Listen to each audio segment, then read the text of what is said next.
Welcome to Ryotaro Japan. Today I've got something special for you. I'll be joined by a special guest, Steve Kaufmann. He's a polyglot who speaks more than 20 languages. Can you believe that? So I'll be asking him some tips and tricks about learning Japanese as well as living abroad in Japan. No, it's not about him. It's way better than that. But before we get started, I have to say a huge thank you to today's sponsor, Tokyo Treat and Sakuraco. To help you with your Japanese studies, Tokyo Treat and Sakuraco have these amazing boxes That have up to 20 different kinds of new and seasonal snacks that will fill any craving of Japan that you may have. As it's nearly autumn in Japan, people start the season by celebrating Tsukimi, the Japanese moon viewing festival. It's a century-old tradition that shows the appreciation of the autumn moon and thanks for a good harvest. You will find rabbit-themed snacks throughout the box, as Tsukimi is based on the ancient folklore that rabbits came from the moon.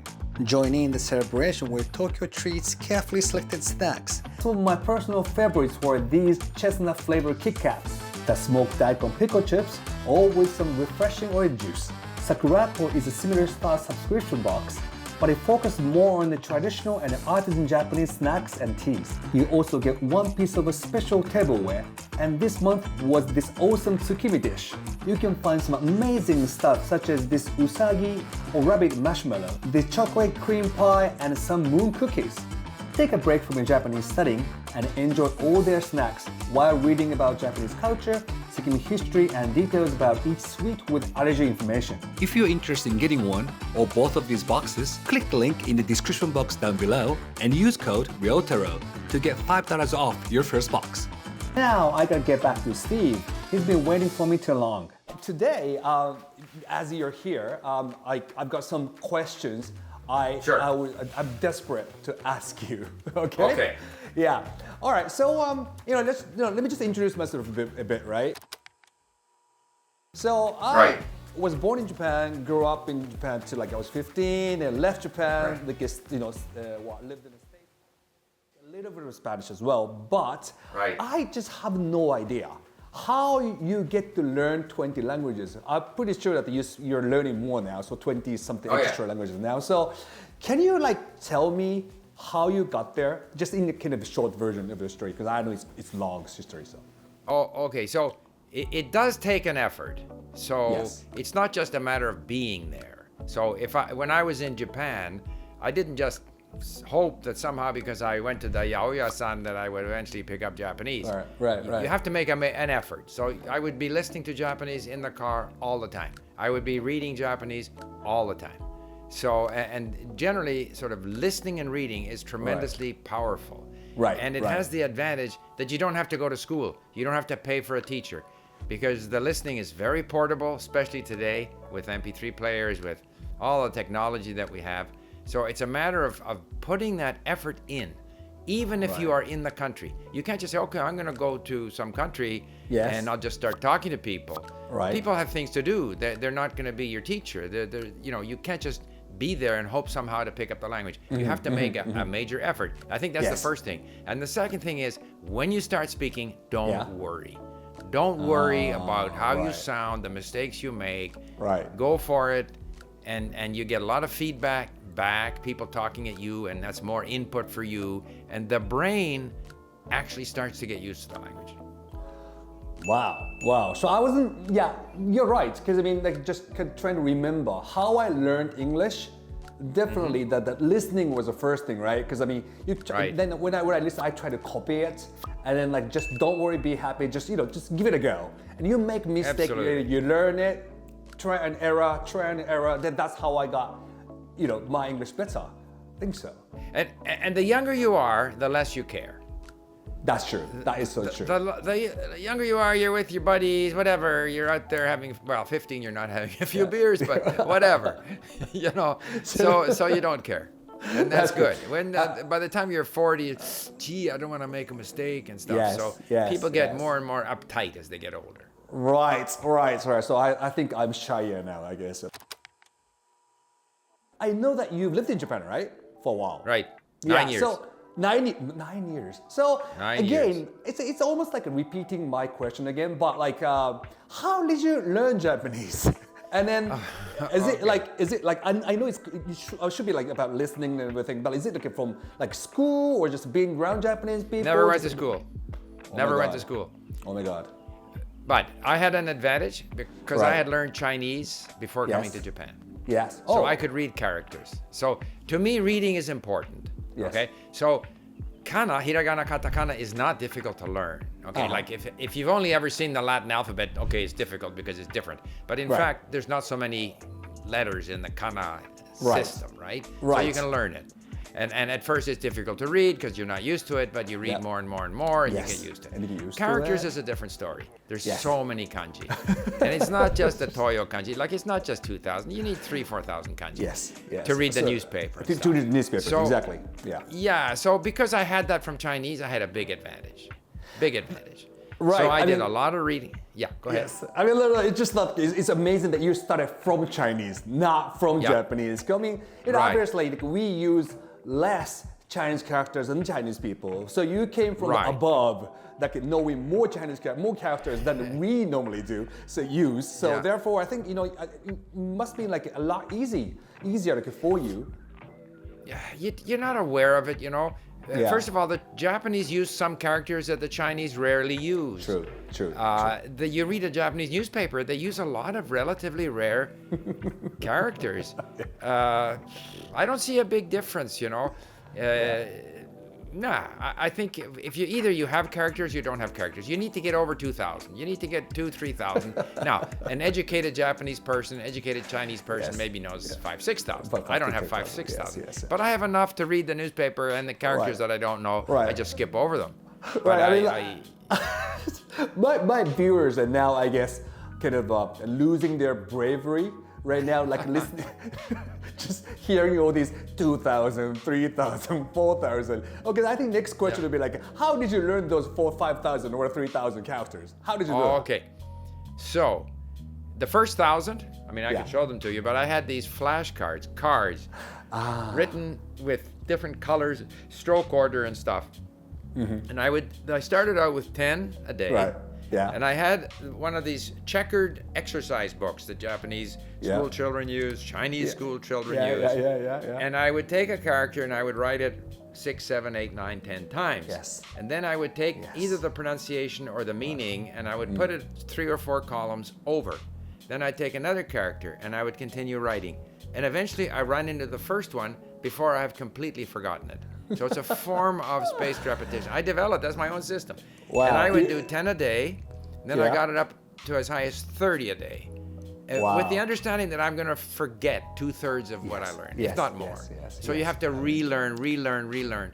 And once I got up to the 1,000 characters that were in my box, thereafter, if I come across a new character in my reading, I just Yes. write it out a few times and don't worry about it. It'll come again. It'll show up again.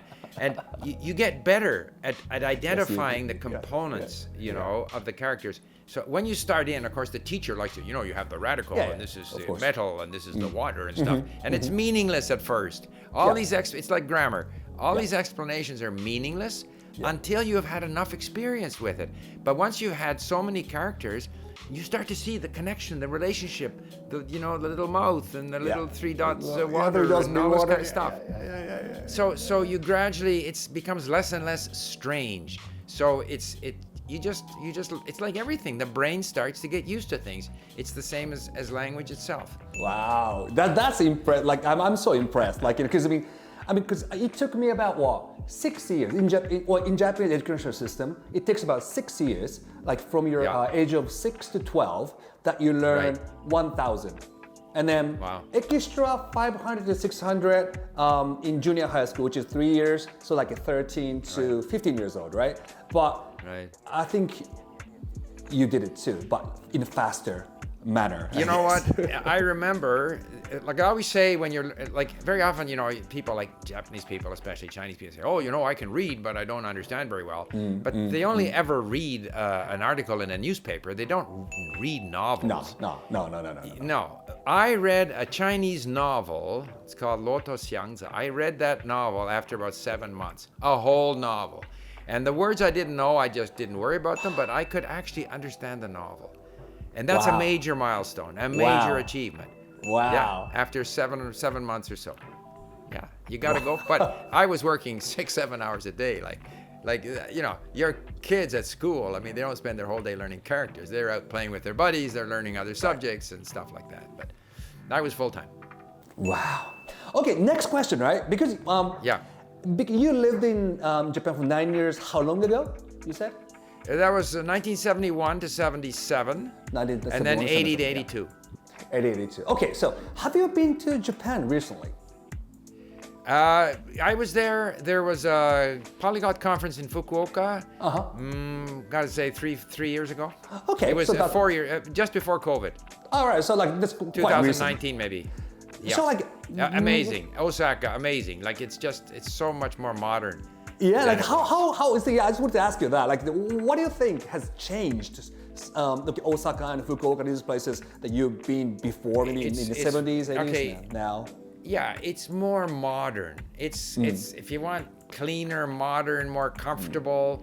People are much more open. I'm not saying that people weren't open in the 70s, but they're a little more, Japanese. Yeah, of course. Yeah. Whereas now it's like, I'm me and you're you and whatever, and people are interested in things all over the world, and they're not. It's a different environment. It's a very open, more feeling. tolerant. Society is more tolerant, I guess, because I mean we have more foreign people coming in, and then because I'm pretty sure like when in the 70s, but maybe not so much in Tokyo, but anywhere else other than Tokyo. You, Steve, walking around, say in Fukuoka, oh gaijin, right? They spot you. Yeah, but, not so much, but it's just that, I mean, I did business there. So, like, I'd be trying to sell something to a guy, and like he prefers to buy from a Japanese guy. I don't know whether it's because the Japanese supplier takes him to his favorite club, or because but they're not so comfortable around me. Nowadays, you don't have that feeling. I noticed that when my son played professional hockey for the Nikko Bucks. 3 years in Nikko. Okay. And you go there and you just see how the young people interact with each other, and they had a couple of other gaijins on the team, and it's just like it's all natural. It's just there's no gaijin, nihonjin. Whereas back in the 70s, it was more kind of, sort of waving not waving the flag, but it was, but not everyone. Like you can always generalize. You would go to some of the most remote areas of Japan, and the people couldn't have been more open and welcoming. That is true. You can find in Tokyo people who are gonna be not nice to you. I mean, you can't generalize. You can't generalize. No. It's a people, individuals, right? Like just very individual. Yeah, and you mentioned gems in Japan. Japan is the country of gems. Yeah. There's so many different things to discover, and we enjoyed it for that reason. Like sometimes you can say, wow, Tokyo, it's so crowded, it's trains and cars and blah, blah, blah. And then there's always these little gems that you can discover. Okay, so next question. Can I ask you next question? So any question. Because again, my viewers are the ones that most of my viewers are interested in Japan and Japanese culture, and some of them are actually thinking about. I get many like mails or messages asking me, what is it like to live in Japan? So, do you have any tips for people who are planning to live in Japan, please? Okay, my advice. I've overwhelmingly the people that I meet from Canada, from the US or Europe who go to Japan, they have a pleasant experience. I think don't worry about you might offend someone. Just take your shoes off before you go into their house. I mean, that's about the basic. Okay. Other than that, if you don't use the right honorific term, or if you don't do, whatever, like you can't. Like people get so hung up about, if you might you do this, you might offend someone. No one's gonna get offended. No one gets offended. No. That's so. I think people get too hung up. People that I've known, they've been in Shikoku, they've been in Hokkaido, wherever you meet, small towns. Everyone has a pleasant experience as long as you are sincere.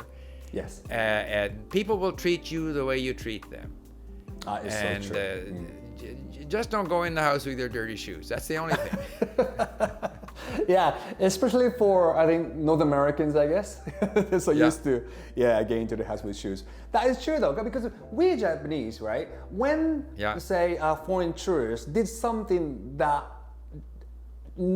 ordinary Japanese person would not do, we think, Yeah. that's the way they do it at home. Right. So we are quite tolerant about those things, and we would not feel offended at all. So I just just Right. tell them, this is the way we I mean, do it. It's like, unless you're rude, or loud, or selfish or whatever, Right. but you would get the same reaction anywhere, not just in Japan. it's true. Like, Sure. you just behave sensibly. I don't think there's anything particular that people need to worry about. The only thing I would suggest to people is just don't talk too much. Like, North Americans have a tendency to talk a lot and not listen. So I always used to tell my Canadian, when we were selling stuff in Japan, like, don't just say, oh, my product is the best, it's the greatest. No. You kind of have to be a little bit understated, and people will appreciate that more than saying mine is the best. So but that's just in selling situations. Ordinarily, I just think people, if you're natural, your personality comes out, your character comes out, people will like you or they won't like you. Well, I think that's everywhere, isn't it? Like, being friendly, Everywhere. being sincere, Absolutely, and not too loud, being a little bit modest, because that would actually Exactly. give a better impression of yourself from Right. compared to a Yeah, person like I love myself. Can I ask you one last question? No, about all you want. Not a problem. Okay, so can we have a conversation in Japanese, please? Sure. just to impress my viewers, Okay. Impress in two ways. One, your Japanese being great, and that's one. Right? Secondly, just to prove that I speak Japanese too. Okay. Okay, じゃあ、 Okay. よろしくお願いします。よろしくお願いします。スティーブさん、今日は本当にありがとうございました。いや、とんでもございません。はい、スティーブさんのですね、本当は今日は日本語だけじゃなくって20カ国のね、この言葉の話を聞きたかったんですけど、今日は30分しかないので、日本人で英語を勉強している人たちを見てるんですよ。あ、そうですか。はい。はい、なので今英語を勉強している日本人の人たちにぜひメッセージを日本語でお願いしてもいいでしょうか。そうですね。まあその言葉の勉強というのはね、まず前に英語で話したようにですね、その文法のルールじゃないんですよね。もう要はね、たくさん聞いて、たくさん読んで楽しく、だから読むならば面白いもの、自分が興味の感じる内容、それを聞いたり読んだり、そういうことをするとですね、脳がね、慣れてくるんですよね。それがその言葉の勉強のプロセスの基本ですよね。だから文法のルールを記憶しようと思ったらね、無理なんですよ。ベーシックの基本を勉強しよう、マスターしようと思ったらそれも無理。それじゃなくて、たくさん聞いて、たくさん読んで、少しずつ自分の脳を信じて、少しずつ慣れて、そういうような勉強の仕方が一番いいんですよ。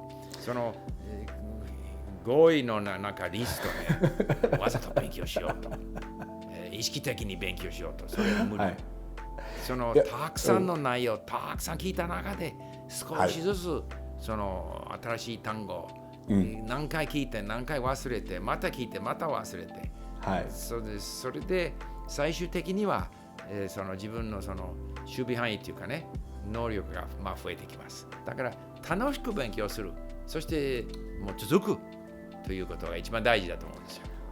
ありがとうございます。本当に確かに聞いて話してでインプットしてアウトプットしてこうやって続けることによってで、さっきでスティーブさんが一番大事なことを言っていたのはやってるうち話してるうちに聞いてるうちにグラマー文法を後からだからああいう風だったんだって後から気づくっていうね。そう。